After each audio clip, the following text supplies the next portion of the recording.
성도 여러분 안녕하십니까? 오늘 함께 묵상할 말씀은 누가복음 1장의 내용입니다.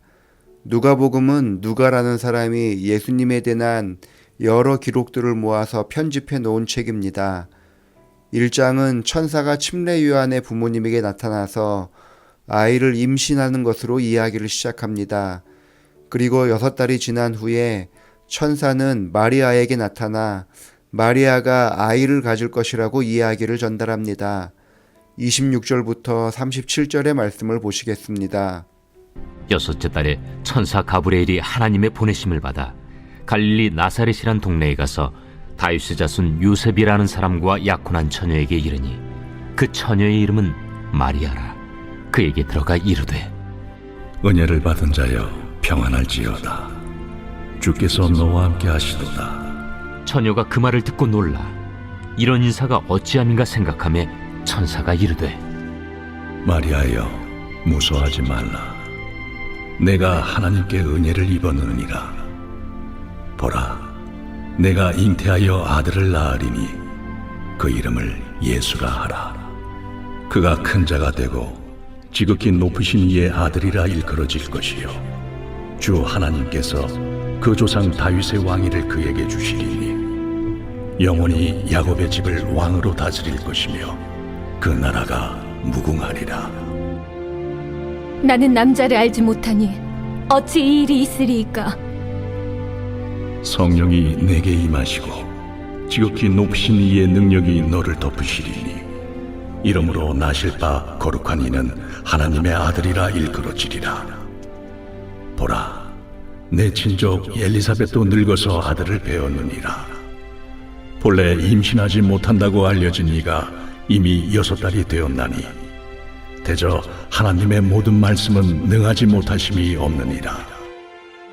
천사는 마리아에게 찾아왔습니다. 당시 마리아는 아직 결혼을 하지 않았고 요셉이라는 남자와 약혼을 한 상황이었습니다. 그런 마리아에게 아이를 낳을 것이라는 천사의 예언은 충격적이었습니다. 마리아가 아무리 기도를 많이 했다고 하더라도 받아들이기 쉬운 기별은 아니었습니다.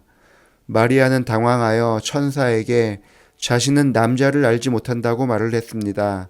그러나 천사는 성령 충만한 가운데 지극히 높으신 하나님의 능력으로 아이를 낳을 것이라고 말을 합니다. 믿어지지 않는 충격적인 발언을 듣고 마리아는 그것을 받아들이기로 결심합니다. 그리고 다음과 같이 이야기합니다. 38절의 말씀입니다. 주의 여종이여니 말씀대로 내게 이루어지이다. 하매 천사가 떠나가니라. 천사를 향하여 말씀대로 자신에게 이루어질 것이라고 이야기하는 것은 쉬운 결정은 아니었습니다. 당시 마리아의 나이는 16살 내외로 추정되고 있습니다. 한국 나이로 중3에서 고1 정도의 나이입니다.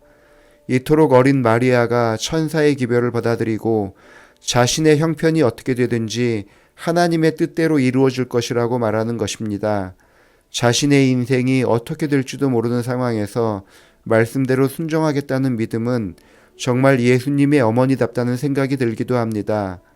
말씀대로 이루어지기를 순종하는 것이 자신의 인생을 망칠 수도 있고 다른 사람들로부터 불편한 오해를 받을 수도 있었습니다.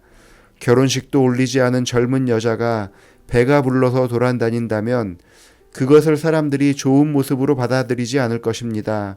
잘못하면 아이를 낳기도 전에 돌에 맞을 수도 있을 만큼 위험한 선택을 한 것입니다.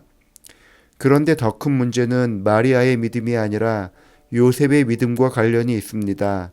마리아는 자기 신념과 자기의 믿음으로 남자를 알지 못해도 아이를 잉태할 것을 순종하는 마음으로 받아들일 수 있었습니다.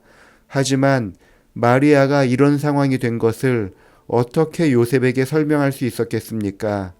아무리 믿음이 좋은 사람이라 하더라도 천사가 나타나서 자기를 임신시켰다는 말을 그대로 전하는 것은 쉽지 않았습니다.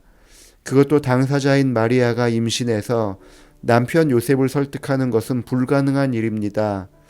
마리아가 하나님의 말씀에 순종하겠다는 믿음과 별개로 요셉에게 이 과정을 설명하는 것은 참 어려운 일이었습니다.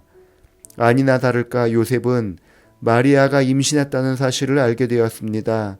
그래도 요셉은 좋은 사람이었기 때문에 마리아를 비난하거나 해하려 하지 않고 조용히 관계를 정리하려고 하였습니다.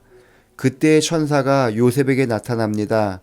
마태복음 1장 20절의 말씀을 보시겠습니다. 이 일을 생각할 때에 주의 사자가 현몽하여 이르되 다윗의 자손 요셉아, 내 아내 마리아 데려오기를 무서워하지 말라.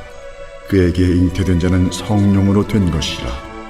요셉은 천사의 말을 듣고 마리아를 아내로 데리고 옵니다.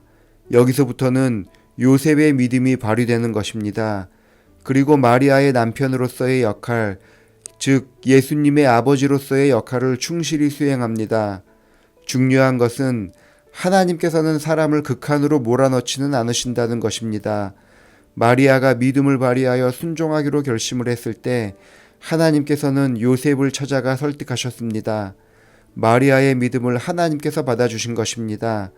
하나님께서는 마리아에게는 마리아가 감당할 만한 말씀을 하시고 요셉에게는 요셉이 감당할 만큼만 말씀을 하신 것입니다.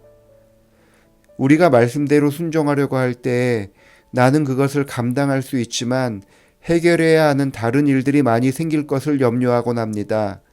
내 믿음을 다른 사람에게 어떻게 설명하고 내 신앙을 이해하지 못하는 사람들에게 어떻게 설득해야 할지를 고민하게 되는 것입니다. 그러나 그런 것으로 염려할 필요는 없습니다. 내가 나의 영역에서만 믿음을 발휘하면 하나님의 영역에서 다른 것들을 정리해 주실 것입니다. 먼저 하나님을 향하여 충성하면 나머지 이 모든 것들은 하나님께서 더하여 해결해 주실 것입니다. 그렇기 때문에 우리는 언제나 나에게 주어지는 하나님의 말씀에 먼저 순종하는 신앙의 태도를 가져야 할 것입니다. 그렇게 하나님을 향하여 마리아와 같은 믿음으로 순종하는 성도들이 되기를 바랍니다. 기도하시겠습니다. 아버지 하나님, 우리를 불러주시고 우리로 하나님의 말씀에 순종하게 하시니 감사합니다. 내가 순종함으로 인해서 생길 여러 일들로 인하여 염려하고 걱정할 때가 많이 있습니다. 하지만 내가 하나님을 선택할 때에 다른 모든 문제는 하나님께서 해결해 주시는 것이 하나님의 섭리이니 그것을 잊어버리지 않고 오로지 주님만 바라보는 사람들 되게 하여 주옵소서. 권호주 장로님 가정을 위해서 기도합니다. 김나열 집사님과 함께 하나님 사랑하게 하시고 교회를 잘 섬겨오게 하시니 감사합니다. 자녀들을 향하여 드리는 그 기도가 날마다 응답되게 하셔서 장로님의 믿음과 신앙이 아들 기웅군 가정에 잘 전달되게 하셔서 하나님 사람으로 감사하며 생활하게 하시고 특별히 딸 권혜경 집사님과 사위 윤성진 집사님 그리고 손주 현성이에게 함께 하셔서 이들을 통하여 하나님의 교회가 더 아름답게 성장하도록 축복하여 주옵소서. 예수님의 이름으로 기도합니다. 아멘.